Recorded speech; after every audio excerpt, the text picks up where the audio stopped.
Donald Trump की जेर सदारत व्हाइट हाउस के जेर जमीन सिचुएशन रूम में हंगामी इजलास। नायब सदर जेडी वेंस और वज़ीर खारजा और दिफा समेत आला हुकाम की भी शिरकत। आबनाए हुर्मस दोबारा बंद करने पर जवाबी हिकमत अमली से मुताल्लिक गौर। ईरान आबनाए हुर्मस के मामले पर थोड़ी चालाकी दिखा रहा है। ट्रंप का इजलास से खिताब। सदर ट्रंप की ओवल ऑफिस में गुफ्तगू में खबरदार किया कि ईरान को ब्लैकमेल करने की इजाज़त नहीं देंगे। जंगबंदी में मजीद तोसी न करने और ईरान के खिलाफ दोबारा जंग छेड़ने की भी धमकी।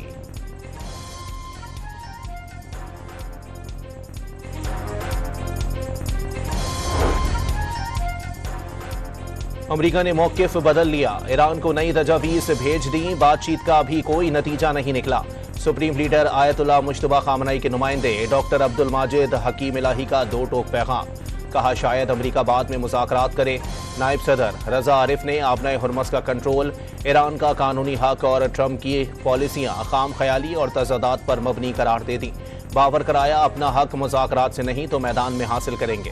वाज़े किया जंग और ईरान पर पाबंदियां एक साथ खत्म होंगी। स्पीकर ईरानी पार्लियामेंट बाकर गालिबाफ ने खबरदार किया कि अमरीकी अफवाज आबनाए हुर्मस में 1 इंच भी आगे बढ़ी तो भरपूर जवाब दिया जाएगा।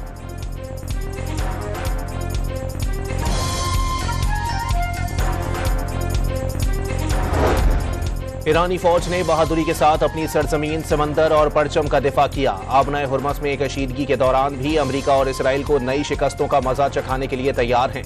ईरानी रहबर आला ने खबरदार कर दिया। मुश्तबा खामनई का पैगाम ईरानी सरकारी टीवी पर पढ़कर सुनाया गया।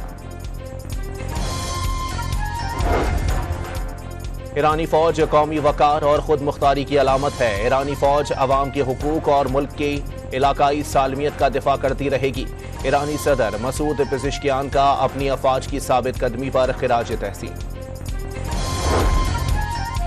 अमरीकी नाकाबंदी खत्म न होने पर ईरान ने आबनाए हुर्मस फिर बंद कर दी। ईरानी फोर्सेस ने वार्निंग नजरअंदाज करने पर भारतीय ऑयल टैंकर्स पर फायरिंग करके वापस भेज दिया। एक क्रूज जहाज पर भी हमले की इत्तला। भारतीय ऑयल टैंकर्स पर फायरिंग के बाद भारतीय वजारत खारजा में ईरानी सफीर को तलब कर लिया गया। ईरानी फोर्सेस ने आबनाए हुर्मस की बंदिश के बाद वार्निंग नजरअंदाज करने पर 2 भारतीय टैंकर्स पर फायरिंग की थी।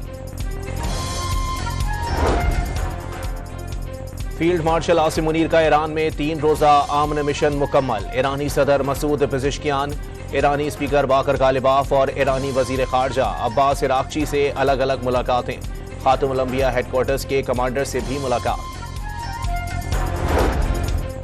पासदारान इनकिलाब का दोबारा जंग छिड़ने पर आलमी जंग का इंतबाह। अगर जंग दोबारा शुरू की गई तो ईरान ऐसे मिसाइल और ड्रोन दागेगा जिनकी तैयारी की तारीख अप्रैल 2026 है।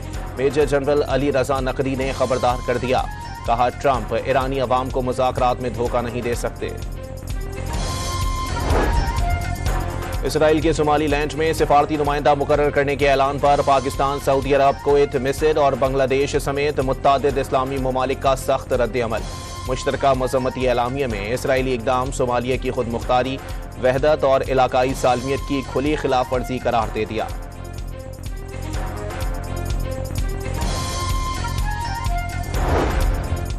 जंगबंदी के बावजूद इसराइल की जनूबी लबनान पर फिर जारिहत। अरब मीडिया के मुताबिक कई इलाकों पर गोलाबारी की गई। बिल्डोजर से घर गिराने का सिलसिला भी शुरू। इस्लामाबाद में दुकानें और बस अड्डे बंद करवाने की खबरें की तरदीद। जिला इंतजामिया का कहना है ऐसे कोई अहकामात जारी नहीं किए गए। शहरी गैर तस्दीक शुदा खबरों पर कान न धरें। कराची में नुमाइश चौरंगी और माड़ीपुर रोड पर हैवी ट्रैफिक की जद में आकर 2 खवातीन जाँ बहक। गुलिस्तान जौहर में एक शख्स जख्मी हो गया। मुश्तइल अफराद ने टैंकर को आग लगा दी। कोयटा में शेख वासिल रोड के करीब पुलिस मुकाबले में 2 मुबैना शरपसंद मारे गए। पुलिस के मुताबिक लाशें सिविल अस्पताल मुंतकिल कर दी गईं। फौरी तौर पर शनाख्त नहीं हो सकी। लाहौर में प्रॉपर्टी डीलर के घर 1.5 करोड़ रुपए की चोरी। मुलजिम मर्द और खातून 35 तोले सोना और 2 लाख से जायद रकम लेकर फरार। सीसीटीवी फुटेज सामने आ गई। सियालकोट एयरपोर्ट से भी हज ऑपरेशन का बाकायदा आगाज। वजीर दिफा ख्वाजा आसिफ ने आजमीन हज को रुखसत किया। निजी एयरलाइन की परवाज 157 आजमीन को लेकर रवाना हुई। और पाकिस्तान सुपर लीग के मैच में लाहौर कलंदर्स ने रावलपिंडीज को 32 रन से शिकस्त दे दी। लाहौर के फखर जमान 84 रन बनाकर नुमाया रहे।